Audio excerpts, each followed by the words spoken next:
سلامونه دوستانو ګوټن ابند ماښام مو په خیر راځي چې په الماني ژبه باندې درې جملې زده کړو.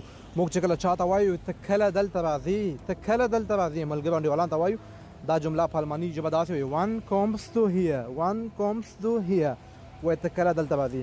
که موږ وایو زه نه راځم ځکه چې زه ناروغ یم مهمه جمله ده زده کړئ. وایو ich komme nicht weil ich krank